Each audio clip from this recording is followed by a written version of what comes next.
हाय guys, मैं हूँ Rakhi and welcome back to my channel. तो कल रिलीज हुई है गुलाबो सिताबो और मैंने ये मूवी देख ली है।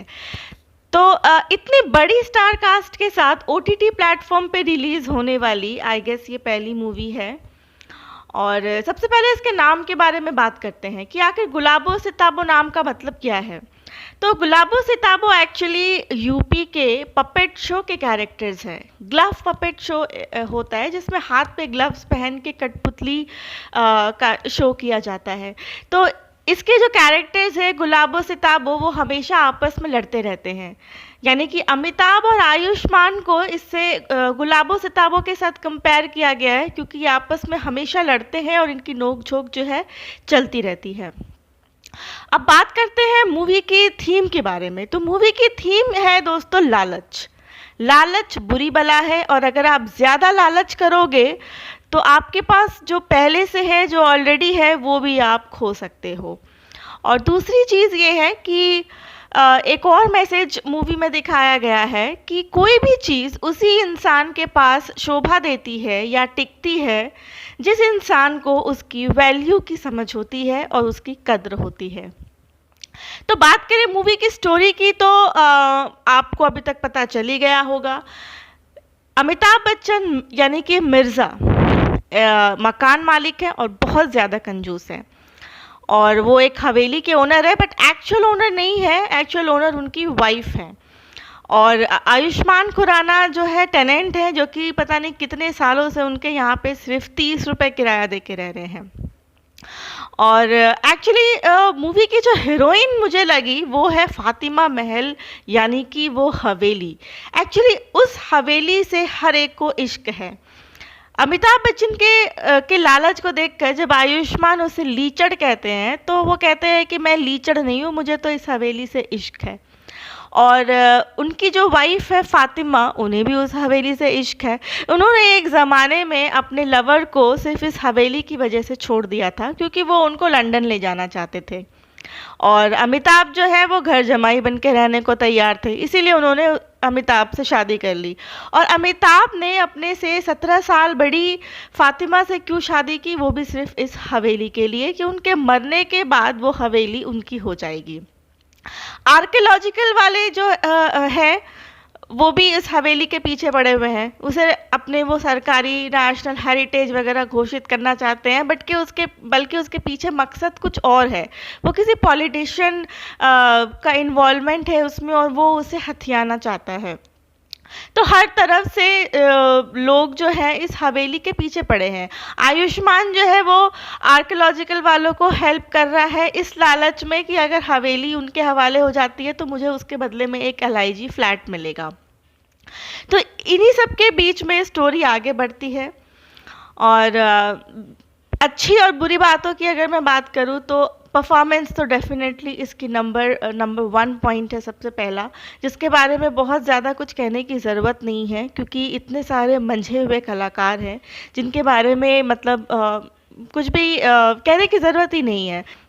और दूसरी एक अच्छी चीज़ है कि और काफ़ी ऑथेंटिक दिखाने की कोशिश गई है। ओल्ड लखनऊ को बहुत अच्छे से कैप्चर किया गया है। कॉस्ट्यूम, डायलेक्ट, सब कुछ ओल्ड लखनऊ का है। मूवी के कैरेक्टर्स मैं कहूँगी कि रिलेटेबल हैं। यहाँ पे ये मकान मालिक और किराएदार की चीज़ को देख के मुझे एक अपने मकान मालिक याद आ गए। वो काफ़ी बड़ी आईटी कंपनी में काम करते थे, लाखों में सैलरी थी, बड़ी सोसाइटी में रहते थे एक बड़े से फ्लैट में और रेंट का अमाउंट इन्हें इतना आता था, एक पूरी बिल्डिंग इन्होंने रेंट पे चढ़ा रखी थी। मगर इनकी कंजूसियत की हद नहीं थी और वो ऐसे थे कि उनसे हम किसी भी चीज़ की शिकायत करें या उन्हें ही अपना कोई सामान हमारे घर से ले जाना हो तो वो किसी मज़दूर की या किसी की हेल्प नहीं लेते थे। वो ऑफिस जाने से पहले सुबह सुबह 7 बजे आ जाते थे और खुद से सारा काम करते थे। तो इस तरह के कंजूस मकान मालिक हमने अपने लाइफ में, बचपन में, अपने मोहल्ले में कहीं ना कहीं ज़रूर देखे होंगे।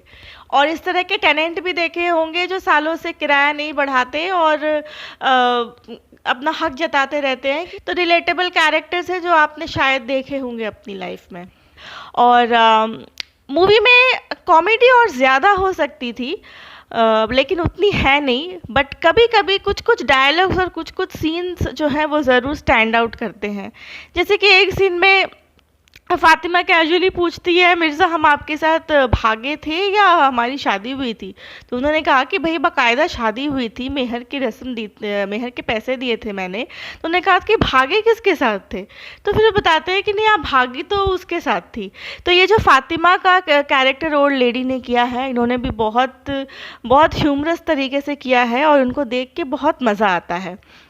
अगर मैं बुरी चीज़ों की बात करूँ तो हाँ, फ़िल्म बीच-बीच में स्लो हो जाती है बहुत, क्योंकि जो मूवी का जो आइडिया है वो बहुत छोटा है और उसको लेके एक इतनी लगभग ढाई घंटे की मूवी बनाई गई है, तो बहुत कभी-कभी ड्रैग होता सा और स्ट्रेच होता सा लगता है। तो ऑब्वियसली आप अपने घर पे बैठ के देख रहे हैं तो इसे आप थोड़ा आगे बढ़ा सकते हैं। जब भी कोई सीन बोरिंग लगे तो उसे आप थोड़ा स्किप कर दीजिए। बाकी डेफ़िनेटली जो डायरेक्टर की पहली की मूवीज़ थी पीकू और विकी डोनर, उनके कंपैरिज़न में मूवी वीक है। बट मुझे ओवरऑल मूवी बहुत ख़ास नहीं लगी, लेकिन मुझे ठीक-ठाक लगी। एक हल्की-फुल्की मनोरंजक देखने वाली मूवी है जो कि कुछ मैसेज भी दे रही है। और मैंने वीडियो के स्टार्टिंग में आपको बताया था कि एक और मैसेज उसमें दिया गया है कि कोई भी चीज़ उसी इंसान के पास शोभा देती है या टिकती है जो उसकी वैल्यू जानता है। अमिताभ जो है वो अपनी हवेली को 5 लाख रुपए में बेच आते हैं। इसका मतलब उन्हें अपनी हवेली की कीमत का ज़रा भी आइडिया नहीं होता है।